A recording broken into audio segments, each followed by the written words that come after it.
The Vatican has always been a place where faith and power collide, where prayers are whispered in ancient halls and secrets move quietly behind thick stone walls.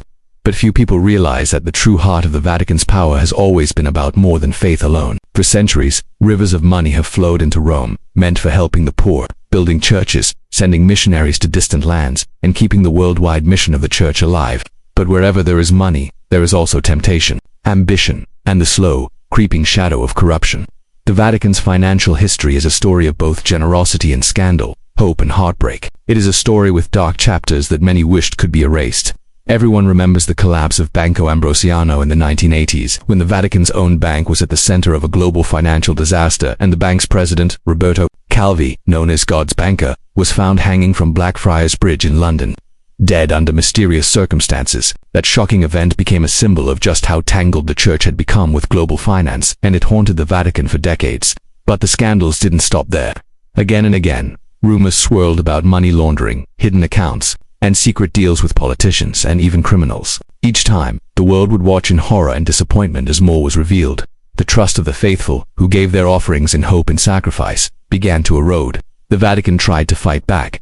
New rules were written, commissions and councils were formed. Experts were brought in from banks and governments around the world, all promising transparency and change. But, somehow, real change never came. The financial system of the Vatican became a fortress complex, silent, and fiercely guarded by insiders who seemed to care more about protecting the old ways than embracing reform.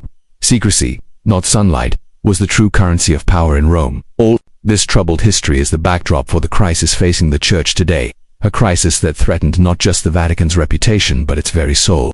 Pope Leo XIV understood that small reforms were not enough. He saw that the system itself, the hidden machinery of Vatican finances, was deeply compromised. He knew that if another major scandal broke, it could shatter whatever was left of the Church's credibility in the eyes of the world. Leo was not a man to make small changes when the fate of something so great was at stake. He wanted a revolution, not just a reform, a bold, desperate gamble to save the Church before it was too late. That's why he made a decision no one saw coming.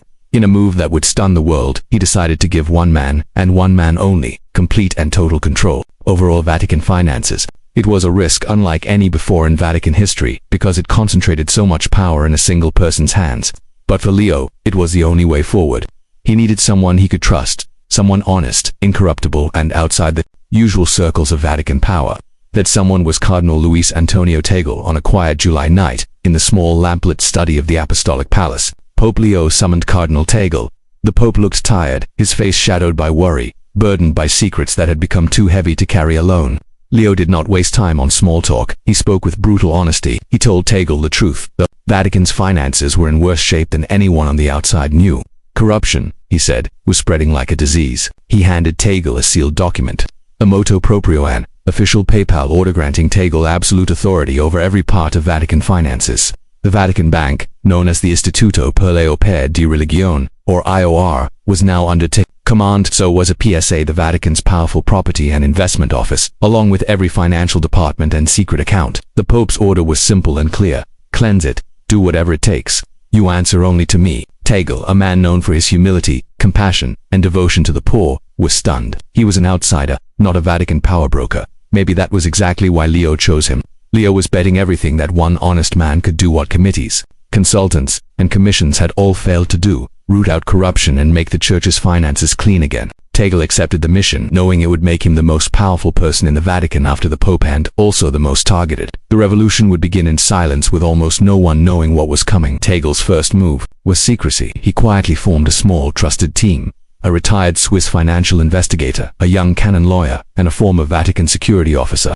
Their headquarters was a forgotten apartment deep inside the Vatican's walls. They worked at night, combing through records, old computer files, and maintenance bills. They mapped the confusing network of Vatican financial laws and secret accounts. Tagle himself played a double role, carrying out his regular duties by day, investigating by night.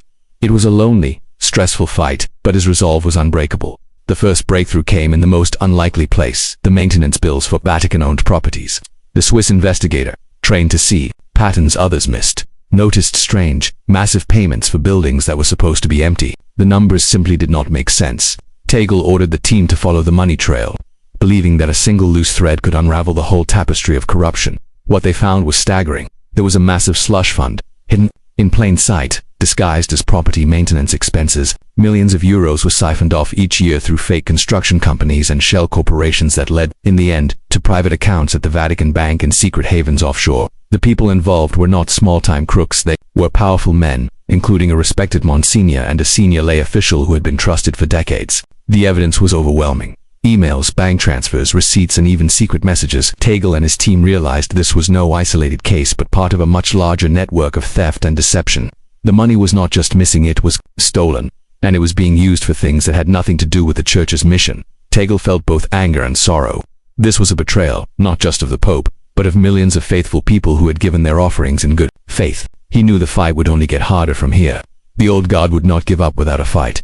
Armed with evidence, Tagle turned his attention to the Vatican Bank itself, the IOR, the so-called ordinary bank, hidden deep inside the city walls, protected by its own laws and rules. For the first time in history, Tagle's new authority let his team access every account, every transaction, every secret file. They compared the names from the slush fund investigation with the bank's client list. What they found was nothing less than a global money laundering operation.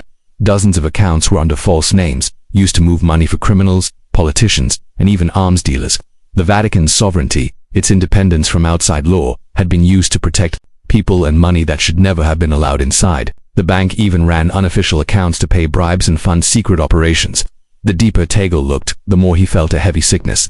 The church's money was being used for evil, not for good. The crisis was as spiritual as it was financial. Serpent was inside the sanctuary.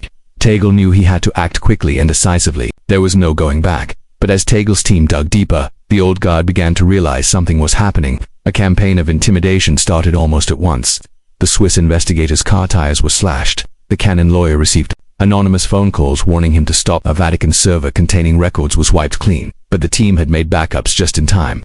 Whisper campaigns started among Vatican officials, painting Tagle as a power-hungry radical who would to destroy the church just to save it. One senior cardinal delivered a chilling warning: stop or risk destroying the church. Tagle understood the danger, but he pressed on.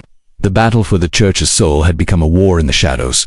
The old ways fought back with everything they had, but the truth, once discovered, cannot be buried again. The threats and pressure forced Tagle's hand. He knew he could not fight this war in secret any longer.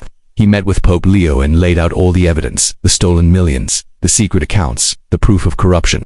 The Pope listened in silence, then nodded and gave Tagle full public backing. The next morning, Rome woke to a scene no one could remember seeing before. The Swiss Guard, on Tagle's orders, sealed the doors of the Vatican Bank and the ABSA offices. No one was allowed in or out. Hundreds of accounts were frozen at once, locking down billions of euros. The flow of dirty money stopped instantly. Those who had grown rich off the church's wealth were suddenly powerless. The Vatican press office announced that Cardinal Tagle had absolute authority over every aspect of Vatican finances and that sweeping reforms were already underway.